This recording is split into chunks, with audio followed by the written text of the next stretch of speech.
தொடர்ந்து கனமழை பெய்து வரும் நிலையில் குரோம்பேட்டை அஸ்தினாபுரம் திருமலை நகரில் சுமார் 50 வீடுகளுக்குள் மழைநீர் புகுந்தது. மழைநீருடன் கழிவுநீரும் கலந்ததால் துர்நாற்றம் வீசுவதாக பகுதி மக்கள் தெரிவித்திருக்கிறார்கள். வீடுகளுக்குள் புகுந்த மழைநீரை உடனடியாக வெளியேற்ற வேண்டும் என்ற பகுதி மக்கள் கோரிக்கை விடுத்துள்ளனர்.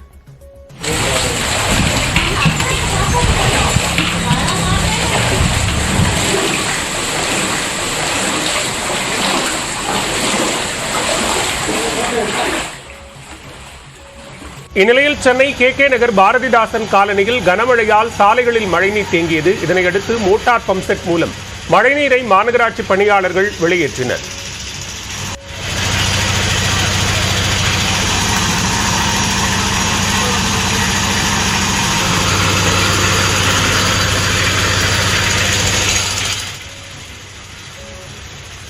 பெஞ்சல் புயல் பாதிப்பால் சென்னை கடற்கரை செங்கல்பட்டு மார்க்கத்தில் ரயில் சேவை பகுதியாக ரத்து செய்யப்பட்டுள்ளது. அதன்படி கடற்கரையிலிருந்து தாம்பரம் வரை செல்லும் ரயில்கள் பல்லாவரம் வரை மட்டுமே இயக்கப்படும் என்று தெரிவிக்கப்பட்டுள்ளது. இதேபோன்று செங்கல்பட்டிலிருந்து வண்டலூர் மட்டுமே மின்சார ரயில்கள் இயக்கப்படும் என்றும் தாம்பரத்திற்கு மின்சார ரயில்கள் இயக்கப்படாது என்றும் தெற்கு ரயில்வே தெரிவித்துள்ளது.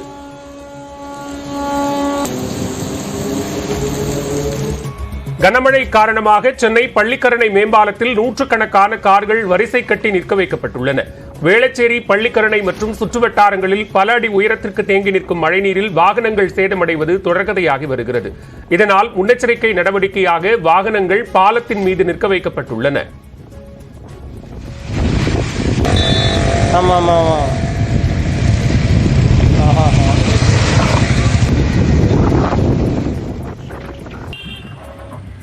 சென்னை குளத்தூர் ஜம்புலிங்கம் சாலையில் மழையால் மரங்கள் சாய்ந்த நிலையில் அவற்றை நவீன கருவிகள் மூலம் மாநகராட்சி பணியாளர்கள் அகற்றினர்.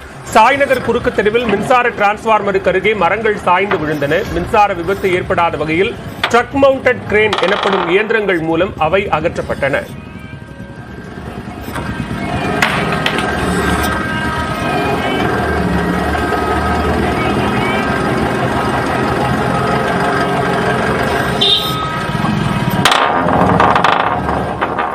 இந்நிலையில் சென்னை பிராட்வே அருகே உள்ள முத்தியால்பேட்டையில் உள்ள தனியார் வங்கி ATMில் பணம் எடுக்கச் சென்ற உத்தரப்பிரதேச மாநிலத்தைச் சேர்ந்த இளைஞர் மின்சாரம் தாக்கி பரிதாபமாக உயிரிழந்தார். இதுகுறித்து முத்தியால்பேட்டை காவல் நிலையத்தினர் விசாரணை மேற்கொண்டு வருகின்றனர்.